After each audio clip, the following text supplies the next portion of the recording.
Buenos días, entonces vamos a realizar la propuesta de valoración de gestión de cartera.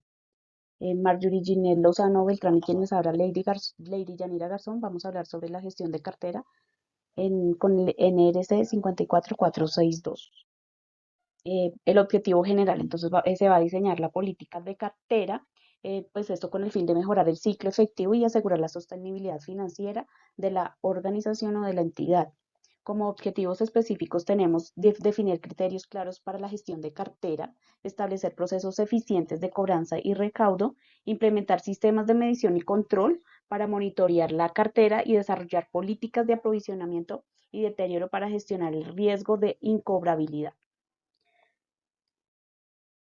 Como introducción, pues tenemos que la cartera es crucial para la salud financiera de la entidad, de la empresa, ya que representa el dinero de la empresa y se espera recibir de sus clientes en el futuro, evitando problemas de liquidez. Es por ello que el adecuado manejo permite identificar rápidamente a los clientes morosos, permitiendo tomar medidas preventivas para proyectar con mayor precisión el flujo de caja efectivo.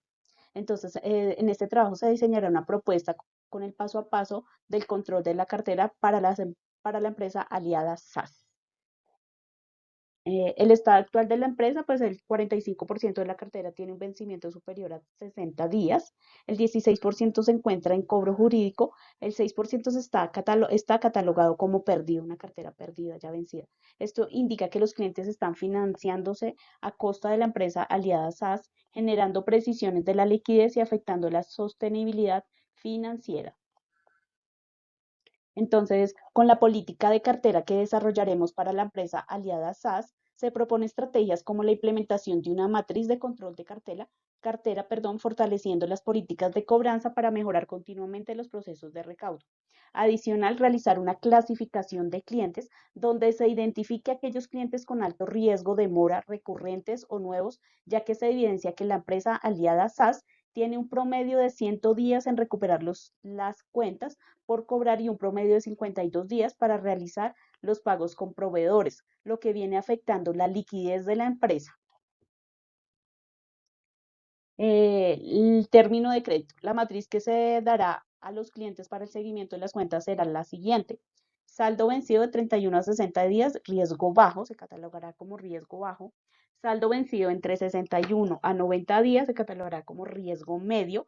Y saldo vencido de más de 90 días, después lo tenemos catalogado como riesgo alto.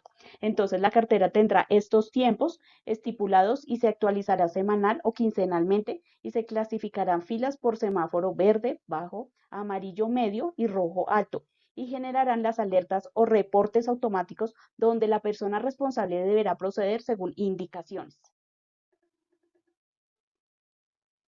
Según los topes y el comportamiento de los clientes, si se vencen los plazos de pago y no se llega a un acuerdo o reestructuración de la deuda, se inicia con un cobro por mora del 5% del valor de la deuda mensual. Si pasados 45 días después de la cartera se demora y no se ha efectuado el pago, se procederá jurídicamente. Requerimientos para el cliente. Entonces, el área de cartera desde la empresa, desde la entidad, deberá generar quincenalmente informes donde se evidencia el estado y el avance de la cartera, reportes que será compartido al área correspondiente para su análisis y gestión con los clientes. Entonces, los documentos que se realizarán a los clientes serán elaboración de pagaré, donde estará la suma de deuda y plazos e intereses, elaboración de créditos donde está el monto de la deuda, descripción de crédito, tasa de interés y fecha de vencimiento establecido así, el periodo de mora y la elaboración de formatos para reportes centrales de riesgo. El cliente otorga autorización expresa para ser reportado, comprobante de notificación previa. Entonces se va a hacer mediante correos o mensajería certificada donde se informe oportunamente antes de ser reportado. Gracias. Buen día, entonces vamos a dar continuidad a la gestión de la cartera para la empresa Aliadas SAS. Entonces, el siguiente punto es la clasificación de la cartera. La clasificación de la cartera la manejaremos pues dependiendo en una base en cuanto a la mora y el nivel de riesgo pues asociado a cada cuenta que vamos a cobrar. Para esto vamos a adoptar una estrategia de cobranza según el riesgo, donde vamos pues a colocar unos niveles de riesgo y pues con esto se intenta recuperar más eficientemente la cartera y minimizar las pérdidas. ¿Cómo lo vamos a clasificar? Lo vamos a clasificar en tres partes, en determinados riesgos, bajo, medio y alto. El bajo, que sería de 30 a 60 días la deuda, el medio de 61 a 90 días y el alto, aquellas deudas que lleven más de los 90 días. La estrategia de cobranza, ¿cuál sería? Para el riesgo bajo sería pues un seguimiento más flexible, llamadas, correos, cartas, notificando al cliente de su deuda. En el caso del riesgo medio sería un poquitico más rígido, digamos, por decirlo así, donde se efectúen visitas, en el caso tal donde se esté ofreciendo un servicio, suspender el servicio o llegar a un acuerdo para reestructurar la deuda. Y ya en el caso más alto, pues ya digamos que se tendría que tomar una medida más extrema, que en este caso sería una cobranza jurídica, donde se inician procesos judiciales para tratar de recuperar esta deuda. En el siguiente punto tenemos el presupuesto con desviación. Este presupuesto es fundamental para la empresa, ya que pues por medio de esta se detectan problemas, digamos, como en las estrategias que se vienen manejando en cuanto al tema de cobranza y pues todo el tema asociado a la gestión de la cartera, proporcionando datos para ajustar la política de crédito y cobranza. Para la empresa de nosotros, Aliadas SAS, utilizaremos un software para facilitar el proceso de seguimiento, ya que pues manejarlo por todos estos medios tecnológicos facilita un poco el seguimiento. Esperamos recuperar el 50% de la cartera vencida, ya que el porcentaje a la fecha de la empresa es bastante alto. Esto lo lograremos llevando pues los índices de recuperación de carteras, llevando los tiempos de cobro y las tasas de morosidad, siendo muy constantes en esto. Estos indicadores se revisarán mensualmente, lo que permitirá pues que se logren tomar las acciones correctivas y oportunamente. Por medio de todo el seguimiento, la tarea de esta tarea sería asegurar que el personal esté bien entrenado en técnicas y herramientas de cobranza. Se espera tener una desviación total positiva para que se logre cumplir con la meta inicial establecida del 50% de recuperación en cartera. En caso de pronto tener una desviación negativa, hay que tomar unos planes de acción, se tendría que mejorar estrategias de cobranza, incluyendo las capacitaciones del equipo, que son los que van a realizar estas cobranzas. Se ofrecerán siempre alternativas de pago a los clientes que aún cuenten con deudas, se realizarán refuerzos en las cobranzas, apoyo en los trabajadores y amortización en el proceso de cobranza. En nuestro caso manejaremos un proceso de cartera, el cual vamos a plasmar por medio de este mapa, donde se ve que inicialmente pues, la factura cae en cartera, la factura cae o se envía al cliente. Si el cliente acepta la factura, se realiza la nota crédito y ya sería el fin. En caso tal de que el cliente no acepte la factura, cae en gestión de cartera, se inicia con un cobro de cartera seguido de un seguimiento constante. Se hace como un registro de esa gestión dependiendo pues el avance que se logre ver. Si el cliente paga, se valida si se realizó el pago total de la cartera. En caso de ser así, se realiza la nota crédito y se finalizaría con el pago. En caso que no, vuelve y se retoma la gestión de cobro de cartera y ya en última instancia, si definitivamente no se genera el pago, perdón, ya se inicia con un proceso legal. En nuestro proceso de cobranza, estrategia y políticas de recaudo. Entonces vamos a especificar cada una. En el proceso de cobranza vamos a manejar 9 pasos. El primero, que es la emisión de la factura, donde se genera la factura del cliente con todos los datos específicos, donde quede claro la cantidad o el monto a pagar, la fecha límite, que es muy importante, y las condiciones que se deben llevar para este pago. Envío de recordatorios, unos días antes del vencimiento de la factura, se comunicará al cliente vía correo, mensaje o llamada para notificar y recordar el pago o el vencimiento de la deuda. Seguimiento de pago. Si no hay pago, se realizará ya un seguimiento un poco más personalizado. En el número 4 tenemos negociación de pago. En caso tal de que no se evidencie un pago por parte del cliente, se intentará buscar un acuerdo que favorezca a las dos partes, donde el cliente de pronto se le facilite un poco los pagos, ya sea con descuentos, con plazos o una refinanciación. En el número 5 tenemos formalización del acuerdo. Si se logra un acuerdo, todo esto quedará documentado mediante un pagaré, un acuerdo escrito o un acuerdo de pago. En el número 6 tenemos el recaudo, que es donde se recibirá el pago total o parcial y este pues se registrará y se actualizará en la cartera.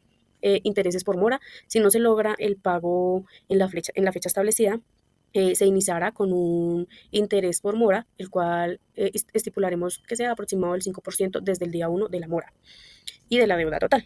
En el punto 7 tenemos un escalonamiento legal, es para aquellas deudas extensas, pues ya digamos si no se evidencia un pago dentro de la fecha límite, se pasa pues a un cobro jurídico o a un reporte de centrales de riesgo. En el número 8, castigo cierre de cartera, pues obviamente si no se evidencia el pago se castigará contablemente como incobrable. Y número 9, informe y evaluación, se validará los tiempos de recuperación, los clientes morosos frecuentes y todo el proceso para identificar mejoras, planes de acción y cómo lograr mejorar todo el proceso de cobranza. En nuestra política de recaudo, la aplicaremos a todos los clientes que mantienen una obligación con la empresa, una deuda, ya sea por ventas o acuerdos de pago. Las condiciones de pago que vamos a manejar es un plazo estándar de 30 días calendario desde el momento que se genera la factura. Los pagos los pueden hacer mediante transferencia, consignaciones bancarias para facilitar los movimientos o las transacciones. Los procedimientos de cobranza los manejaremos día cero, que es el momento en que se genera la factura. A los días más o menos 15 días pasados desde que se genera la factura, se realiza el primer recordatorio. En el día 30, que sería ya como el último día ya para iniciar el vencimiento, como lo dije anteriormente, se realiza una llamada, un mensaje o un email directa con el cliente para hacer como el recordatorio y que no pase a ser moroso. Ya en el día 31 se empieza a cobrar el 5% de mora. En el día 45 se envía ya la notificación indicando los valores en los que ha subido la factura por esta cobro adicional por mora, y en el día 90 o más de 90 días, si no se logra ver un avance, ya como lo dije anteriormente, igualmente se empieza con un escalonamiento a un cobro jurídico. Los intereses de mora, como lo dije anteriormente, corren a partir del día 31, a partir de que se efectuó la factura, y se inicia con una mora del 5% de la deuda total. En caso tal de llegar a un acuerdo de pago, se quedará todo documentado mediante un pagaré, un acuerdo firmado, todo con la copia de los documentos de identidad del representante legal o deudor. El incumplimiento a estos acuerdos activará inmediatamente acciones legales. En cuanto a nuestro sistema de medición de cartera, pues el seguimiento que le vamos a hacer a nuestras cuentas por cobrar obligaciones a los clientes, ¿cómo la vamos a medir? Primero, inicialmente, por medio del monto total de la deuda, ya que pues, se llevará un detallado de todas las deudas de cliente, obviamente los vencimientos de pago, dando prioridad a aquellos vencimientos más largos o más extensos. Por los medios de tiempo de pago de promedio, se calcula más o menos el promedio en lo que tardan en pagar los clientes. Se clasificarán obviamente por riesgo, según el historial de pago, la demora, el monto de la deuda y por último por cartera morosa, la cantidad en la que ya se denomina como incobrable. La estructura de esta medición se realizará preferiblemente mediante Power BI, ya que con este programa podemos obtener resultados automatizados. Igualmente se generan unos reportes, son unos resultados fáciles de leer y de seguir, y según los resultados o lo que se logre ver en la alimentación que se va a ir dando constantemente, se tomarán las siguientes medidas. Primero, la retención. Es ofrecer de pronto programas de fidelización, descuentos, nuevos servicios a los nuevos clientes, ya que esto nos ayuda para la cartera positiva de la empresa. La recuperación de la cartera, que es implementar cobros más eficientes donde se logre ver falencias. La optimización de precios, que podría ser ajustar precios o dar plazo de pagos para aquellos clientes donde se vea que no hay un avance en el pago con el fin de mejorar la rentabilidad. Y la diversificación, que es lograr ampliar la base con estos clientes que sí nos están dejando una rentabilidad para la empresa. En nuestra política de aprovisionamiento y deterioro, en el caso del aprovisionamiento vamos a manejar tres criterios para hacer esta medición. La primera, que es la edad de la deuda, donde se va a clasificar todas las deudas y donde se logre identificar aquellas que tienen como una mayor antigüedad, ya que estas son las que tienen pues una probabilidad más alta de generar pérdidas para la empresa. La segunda, que sería la clasificación de los clientes, donde aquellos clientes que tienen un mayor número de impago o que llevan mayor días de no pago, pues ya que tienden a ser o deben ser clientes que tengan una mayor provisión. Y en el tercero, el monto de las deudas, ya que estas deudas, entre más altas sean, pues deben ser las deudas que deben tener como un mayor seguimiento o aprovisionamiento. En el caso de nuestra política de deterioro, si las deudas se consideran incobrables, pues estas deudas ya se deben reflejar en los estados financieros para que los activos no estén sobreestimados y se logre reflejar con mayor precisión el estado actual de la empresa. ¿Cómo vamos a reflejar este deterioro? Primero, con la identificación. Hay empresas, digamos, que de pronto muestran o confirman que no van a tener un pago, ya sea que no van a generar un pago, perdón, ya sea porque se presentó un cierre total de la empresa o una quiebra. Entonces ya logramos identificar cuáles son las que definitivamente no van a generar los pagos. Segundo, la evaluación de la solvencia del cliente. Si el cliente de pronto después de varias señales o de varios procesos de cobranza no evidencia o no muestra ninguna señal de que vaya a generar el pago. Y en el tercero, el resultado de la gestión del cobro, que es cuando después de las diferentes acciones de cobro ya definitivamente no se mostró un avance. ¿Cómo se genera este proceso de deterioro? Primero, con la revisión periódica, donde se evalúa o se evalúa regularmente las cuentas por cobrar para así determinar quién definitivamente no va a generar un pago. Y por segundo paso, ajuste contable, que es cuando ya se realizan los ajustes contablemente en la empresa, esto afectando la cuenta de resultados. Ya en nuestro proceso legal de cobro de cartera, eh, ya donde no se evidencie ningún acuerdo con los clientes o avances en los pagos, pues vamos a proceder legalmente. Lo inicial que vamos a hacer es intentar un cobro extrajudicial donde pues se intenta recuperar la deuda mediante pues medios extrajudiciales que se podrían manejar ya sea mediante cartas, mensajes, llamadas, notificaciones constantes al cliente y en últimas pues intentar llegar a un acuerdo de pago. En caso tal de que esto ya no se logre, entonces empezamos con un proceso judicial de cobro de cartera. Lo primero que vamos a realizar pues es una demanda de cobro judicial, la cual pues ya se presenta mediante un tribunal competente con toda la documentación que respalde esta deuda. Presentación de la demanda. Se presentará la demanda donde se solicita el cobro de la deuda con presencia de abogados. Todo esto acompañado de todos los procesos o todos los cobros que se hicieron, las notificaciones, como lo dije anteriormente, que respalden la demanda. En el número 3 tenemos el tipo de demanda, dependiendo la jurisdicción del tipo de la demanda. En el número 4, ya después de iniciar la demanda, pues se notifica al deudor formalmente. En el cuarto paso tenemos la contestación de la demanda, donde el deudor deberá responder la demanda según los tiempos que estipulen. En quinto tenemos la audiencia judicial, donde se va a tratar o el juez intentará mediar esta deuda y pues en caso tal de no llegar a un acuerdo con el cliente se dictará una sentencia y por último la sentencia judicial, que es pues si el juez considera que la deuda es válida pues se genera ya una sentencia o una condena. Entonces ese es el proceso que vamos a manejar nosotros en nuestra gestión de cartera para la empresa aliada SAS. Claramente la idea es tratar de no llegar a la última instancia, que es a procesos legales. La idea es llevar una cartera desde el inicio, haciendo un seguimiento constante, notificando oportunamente a todos los clientes, alzando la mano, llegando a acuerdos, entendiendo que no todos los clientes de pronto siempre cuentan con las opciones de pago. La idea va a ser siempre tratar de darles las opciones de que ellos se les facilite los pagos para mejorar pues todo el tema de pago y adicional tener un cliente constante que genere ganancias para la empresa. Entonces, en conclusión, pues se va a llevar esta gestión de cartera para lograr tener una sostenibilidad financiera para la empresa de Aliadas SAS. Todo esto, como ya lo decía, mediante un control, un seguimiento tanto a los créditos y préstamos pagados. Se va a implementar todas las políticas analizando claramente los riesgos, teniendo las acciones oportunas de cobro, siempre actuando con prontitud, no dejando avanzar las deudas y dando un buen uso de la tecnología, ya que pues esta nos facilita un poco el tema de los informes, de los seguimientos, las alertas y pues por ende el seguimiento a cada uno de los deudores. En conclusión, en definitiva, pues una gestión eficiente de cartera no solo protege los activos de la empresa, sino que también contribuye directamente a la estabilidad de la misma. Gracias.